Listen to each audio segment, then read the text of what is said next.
la fois où des agents de la CIA se sont fait péter parce qu'ils utilisaient un faux site de fans de Star Wars pour communiquer avec des espions cachés. L'histoire est folle, j'avais trouvé ça très marrant et en fait c'est réapparu dans ma veille là mais il y a lundi en fait et donc je voulais voir un peu qu'est-ce que c'est que cette histoire. Abonnez-vous à Hardis TV, c'est obligatoire. Alors le mec donc a fait un site web qui récupère toute l'affaire et il y a une vidéo qu'on va se mater mais en gros toute l'histoire c'est ça, hein. C'est très long. Grosso modo c'était quoi? C'était ce site web de fans de Star Wars qui en fait était un site caché de la CIA et tu pouvais trouver le poteau rose parce qu'en tapant une certaine requête Google tu arrivais sur le panel admin ou une partie cachée du site qui en fait servait à des espions à communiquer caché derrière ce site ce site aux apparences juste de fans de Star Wars.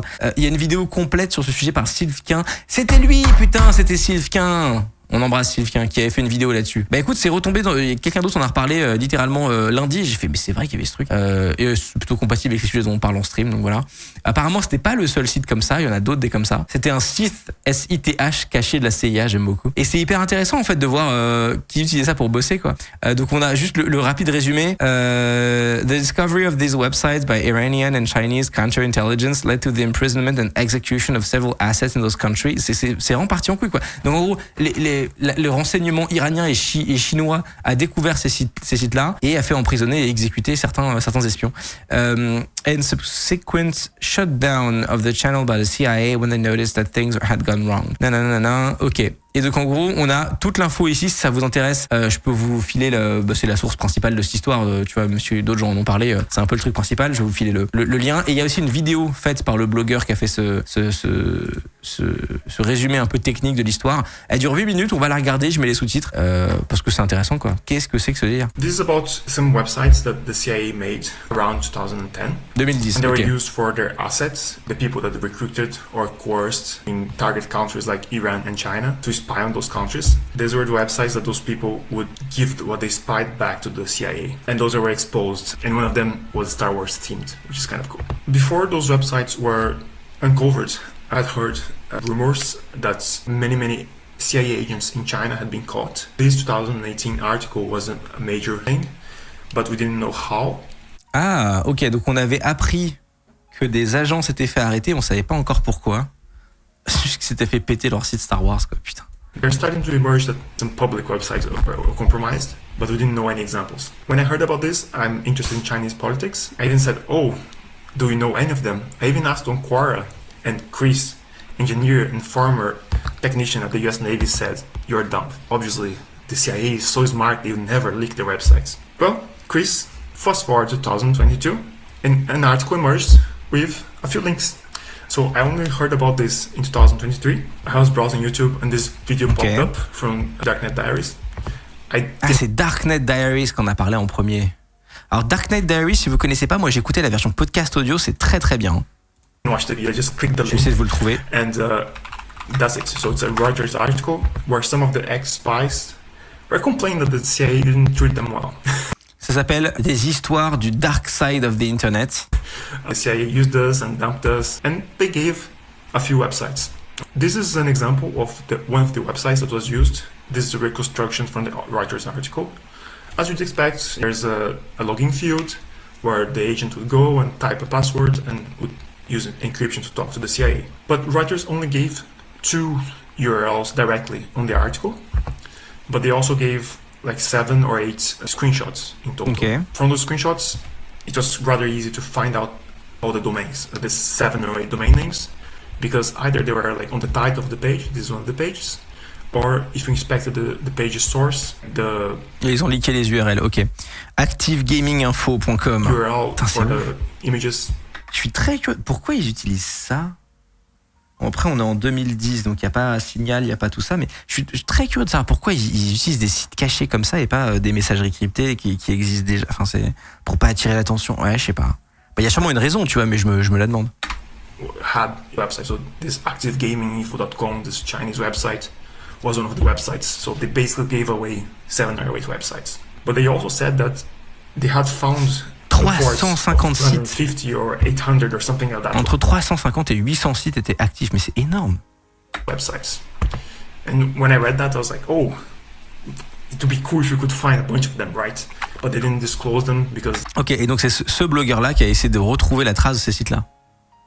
they didn't want to. Commentaire Hardis TV, c'est pas des messageries cryptées mais chiffrées, putain. C'est malheureusement très vrai. Cause trouble to the agents. But I said, okay, I'm gonna try anyways. It's been 10 years, let's do it. The coolest things that I found, one, the Star Wars website. That was pretty awesome. Because most of the websites are extremely boring and they don't have pop culture references like this. The Rogers article basically gave... Il faut pouvoir s'y connecter depuis un cybercafé sans que ce soit chelou. Ah, alors je comprends un peu, mais imagine t'es dans un cybercafé et tu te connectes à ce site-là pour envoyer des infos à la CIA. Bah, on va te voir te loguer et écrire des messages dans une boîte de texte bizarre quand même, tu vois. Parce que là, on voyait qu'il y avait un applet Java qui se lançait avec un login caché. Genre, tu vois, c'est quand même pas super discret, quoi. Non, je sais pas. Peut-être que c'est moi, mais. Those had pop culture references, but they missed this one, and I'm really, really glad because I'm the one to reveal it. So this is awesome. And the other cool thing and much more serious is the USA spying on its allies. And by allies, I mean democracies, which we know, of course, are not really allies. So, for example, Brazil. We know which country those websites target because of the language. Some languages could be. Oh putain, eh oui, on peut savoir les pays qui étaient ciblés parce que le site était dans la langue de. Putain, ils ont ciblé. Pourquoi ils ont ciblé le Brésil? Many countries, but our language could only be one country. For example, Brazilian Portuguese, they're spying in Brazil. Snowden had already talked about this, and there are many other relations. We know they spied in Brazil, but it's really cool that you get this Wayback Machine image. You have an actual link. You can see it live on this link on the Wayback Machine, and you can see the website more or less. Okay. So that's kind of cool. Germany, Dedrick Online. L'Allemagne. It's German, but it's German. France, le summum de la finance. Putain, la France. Mais non, il y en avait un en France. Le summum de la finance. Nouvelle financière. Attends, le site est très mal caché pour le coup. C'est pas vrai. Ah, je pensais vrai. Ok. On en avait en France, quoi. I speak French. Italy, Attività Estrella. Ah bah, en fait, il y avait tous les pays. En fait, ça irait plus vite de dire que c'est fou. And many other democracies. So it's kind of cool. Now I'll just talk a little bit about how I found the new websites that are not Let's go. Comment il a trouvé les sites web cachés de la CIA? even by Rogers. So the first and easy thing was they used sequential IPs for the Mais non. websites, and Reuters themselves mentioned that. En fait, quand tu regardais l'adresse IP qui hébergeait le site web, ils utilisaient des IP séquentiels. Donc là, bon, ça c'est des IP locales, ça sert à rien, mais pour vous donner une idée, 192.168.0.1.0.2.0.3. Oui, donc c'est hyper simple de les. Mais c'est fou de faire autant de travail et c'est complètement débile comme idée. From that, it's quite easy to find other websites.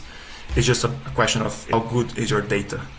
Because the websites are down now, so it has to be historic data. The first website that I found some easily accessible on the web browser historic data was this one, GDNS.info. It's not complete by any means. I pieced data from many sources, but this one was the easiest one to use and the first one I found on Google, and I found some new domains and I was quite excited. I took activegaminginfo.com. Mm-hmm. So if you go there, you can do an IP history and you can see, oh, for this domain, what are all the IPs that have served that domain.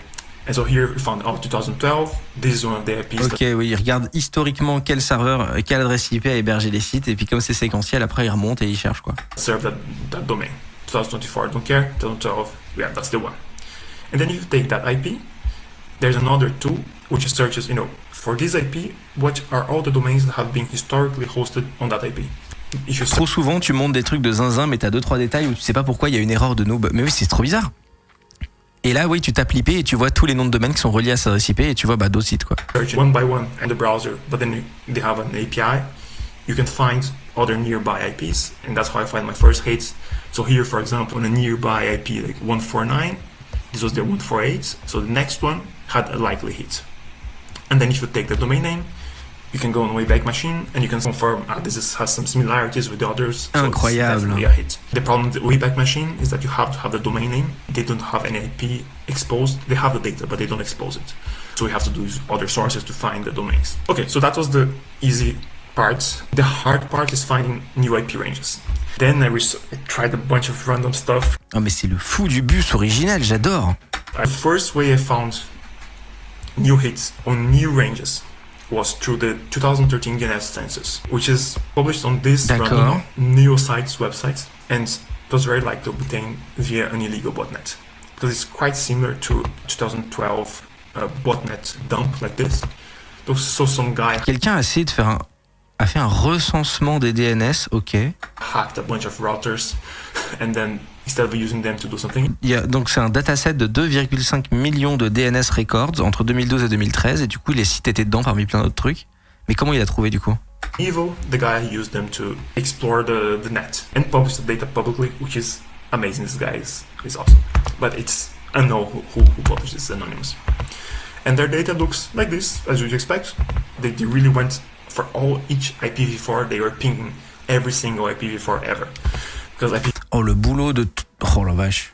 Donc les mecs, ils ont pingé toutes les adresses IP existantes pour voir à quel nom de domaine ça apparaissait et faire un espèce de recensement. Ok. Drôle. Before you could do that still with a botnet. And just selecting a few well-known domains, so Amazon.com on this date was served at this IP. And they have that for all they could find.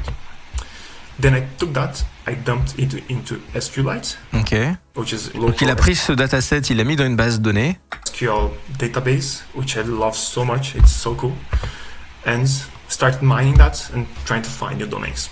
One of the main things that helps, part of the fingerprint to help identify the sites, was that the CIE used exclusively almost dedicated servers, so you have one site per IP. Ok, donc ils utilisaient quasiment que des serveurs dédiés avec un site par IP, ce qui limitait la recherche. Après, il doit y en avoir beaucoup quand même. C'est le cas pour très peu de sites web. Oui, c'est vrai. Mais si tu as 2 millions de DNS records, il faut quand même les trouver. Hein. The case for not many websites, at least nowadays. At the time, I'm not sure, but at the time, I think too. They were a minority, so that makes it easier to find them. With these datasets, you have to search which IP only has one domain, so that narrows things down a bit. The other thing that I used, the Wayback Machine API, those websites, they had 4 communication mechanisms. Ah putain, ok. Comment ils faisaient pour communiquer? Donc Java Applet, donc ça c'est littéralement un petit programme Java qui se lançait quand tu te loguais, du Flash, ok, JavaScript et HTTPS. I kid you not, this was high tech at the time. Ah mais on est en 2010. Hein. Adobe Flash, JavaScript, HTTPS. Yes, HTTPS, it's true. And each one of those has certain URL patterns on the path part of the URL, and that's how they communicate. Ah putain, c'était tout le temps le même pattern dans les liens, donc ils pouvaient chercher dans les... Ah la vache. Machine, you cannot search in cross domains, which is a shame. You can only search for this domain. Does it have this path? Mais il est très fort par contre, so c'est très smart. Big domain list. By using heuristics, I started narrowing down a bit and I managed to find a few others. And then I noticed, the Wayback Machine does not block Tor. I scripted 100 Tor IPs, split things up 100x. That helped a lot. Basically, there's a funnel, and you start narrowing down more and more likely hits, and then you just looked at them manually at some point. And the other thing, which was major. Le même système de routing sur chaque site. Ouais. En fait, ils avaient vraiment un template qu'ils ont déployé massivement, quoi. And it's very cheeky and very heuristic. Is 1/3 of the hits contains the word news on the domain name. Oui, quasiment, oui. Global View News, firstnewssource.com, theworldnewsfeed.com, Parse Tech News, New Days News Online. Oui, c'est vraiment écrit news quasiment partout, quoi. And I used that heuristic and it was extremely effective. So when I started finding some new hits, I always put them on Google from time to time and see if other websites have that domain, because they might have other of the hits. There's quite a few that appeared on Chinese expired domain trackers. Okay. Which are websites that track it. For this date, 2012, March 6th, those domains expired. I think the goal of this website is like commercial users to sell the domains afterwards. But I used them. They were highly throttled, but with some patience, I scraped them all and I put it on GitHub. Another little data set and contribution to the community, which is kind of cool. Finally, I'm not an expert on any of this. I just googled and tried stuff out. Ouais, je suis pas un expert, mais si vous avez des données, vous pouvez m'aider. Bah, franchement, pour recenser les sites de la CIA, très très fort le gars. Hein. Putain. Alors je savais que Sylvain en avait parlé. Je crois pas avoir vu sa vidéo malheureusement. Mais là, je suis tombé donc sur l'article de base du gars qui a fait ça quoi. C'est fou. C'est complètement dingue. Mais il est hyper smart. Le truc complet est beaucoup plus long avec beaucoup plus d'infos. Le site c'est cyrossantilli.com si vous voulez regarder la source un peu et tout. Trop marrant. Mais je me demande si aujourd'hui ces trucs-là se passeraient plus comme ça, non? Je veux dire aujourd'hui déjà t'as moins le côté cybercafé. Aujourd'hui ce serait plus efficace d'avoir genre pas un faux téléphone decoy quoi, tu vois. T'as un faux téléphone avec une application cachée sur Android ou whatever et qui communique de manière encryptée avec la maison mère ou whatever. dire. Le truc des sites web cachés, ça fait un peu film d'espion des années 80 quand tu vas genre. Il a fait du big OSINT finalement, mais c'est impressionnant. Mais franchement, surtout pour quelqu'un qui dit ouais, attention, je suis pas professionnel, machin et tout, je trouve qu'il allait assez loin quand même. Hein. Je sais pas si je peux ouvrir un de ces sites, mais au moins on peut pas te prendre ton device. Ouais, mais c'est juste que, je sais pas, pour moi la possibilité de se faire capter est énorme quoi, tu vois. Genre j'aurais peur d'ouvrir ça dans un cybercafé, tu vois, si je suis un espion. Genre ok, c'est discret et caché, et voilà, j'ai réussi à ouvrir un de ces sites, Architecture News. Putain, incroyable. Et tu cliquais sur un de ces boutons, t'avais un login, tu pouvais parler quoi. C'est fou quand même, hein. C'est rigolo. Moi c'est tout le fait qu'il y en ait 800 qui me détruit quoi. T'as vu le bureau des légendes? Je crois que j'ai vu une partie de la première saison, mais j'ai un peu lâché, j'avoue. Parce qu'ils en parlaient dans le bureau des légendes, apparemment, vous avez l'air de me dire. Ouais. Peut-être pas pro, mais faut quand même une base de connaissances du domaine. Oui, non, mais c'est pas un random absolu le type. Hein. Mais c'est intéressant. C'est les Russes qui ont fait ça en premier, il me semble. Ok, je savais pas du tout. Bah écoutez, vous en savez plus. Et puis du coup, je vous ai mis l'article d'origine si vous vous intéressez à la technique. Et n'hésitez pas à les diguer parce que moi, j'avoue que j'ai trouvé ça rigolo, quoi. Bon. Les espions se sont fait choper et certains se sont fait exécuter, ce qui est moins marrant, on va pas voilà. Mais pour le coup, juste la technique, on dirait un petit truc d'enfant malicieux, ça fait un peu Jimmy Neutron quoi, tu vois. Et je trouvais ça un peu rigolo. Bref, abonnez-vous à Ardis TV.